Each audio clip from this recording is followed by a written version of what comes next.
les parents qui viennent ici faire des activités au cœur du jardinage. Hein. Et ça, ce sont des enfants encadrés bien sûr par des adultes, hein. Donc des enfants de l'école primaire. Et nous, le département, on accompagne l'action de l'association. Association Alizé du Cap de Saint-Pierre. Bien évidemment, parce que Saint-Pierre, c'est une commune, comme l'a dit le maire, qui se développe, dont la population n'arrête pas d'augmenter.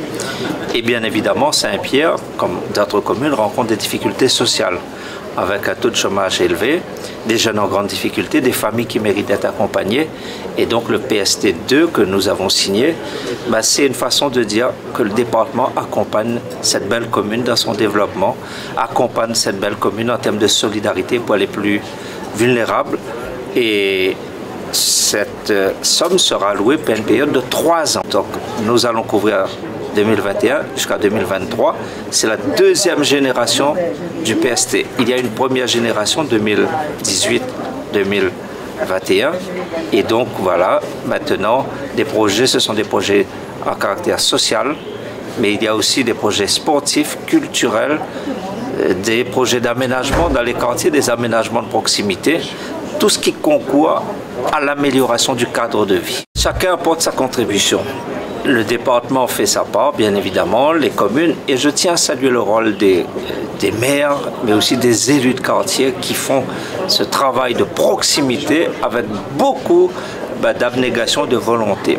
Et bien évidemment, nous sollicitons constamment les services de l'État, notamment aussi les services sociaux tels que la CAF et tous les autres services qui sont là pour accompagner les familles en difficulté.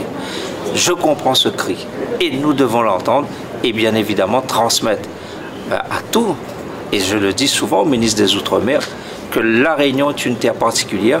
Nous avons fait preuve d'innovation, nous savons faire preuve de bonne volonté, mais on a besoin d'un bon accompagnement pour sortir La Réunion de ces difficultés. On va les condamner dynamique, parce que si on n'avance pas, mais il est évident que tous ceux qui ont besoin de nous auront véritablement des problèmes. Et nous sommes là pour se développer, créer des richesses pour pouvoir aider le maximum de personnes. Pour démographie, avec effectivement l'arrivée sur le territoire de gens en grande demande. Attractif économique, c'est obligatoire pour nous. Si vous ne créez pas des richesses, alors que vous avez des dépenses qui augmentent, c'est très bien ce qui va arriver. Et il est évident aujourd'hui que nous devons continuer à être très attractifs, continuer à attirer des entreprises, continuer à créer de l'emploi pérenne et continuer à ce que Saint-Pierre soit le poumon de ce sud que nous aimons tous. Cyril nous a toujours accompagnés.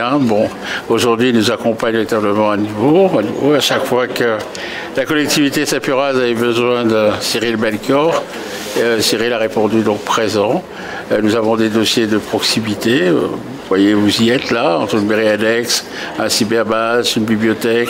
On était tout à l'heure sur Basse-Terre avec la rénovation de l'habitat. On était sur Terre-Sainte avec le travail en partenariat avec une association de quartier.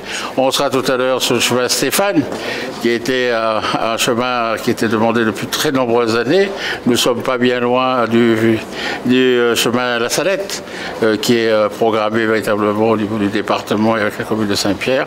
Beaucoup de choses, beaucoup de projets et beaucoup de réalisations, je pense, pendant cette mandature. Mesdames et messieurs, les habitants de ce beau quartier, de ces beaux quartiers environnants, et moi, je suis content avec ça parce que ça va faire en sorte que quand on arrive, le soleil baisse un petit peu.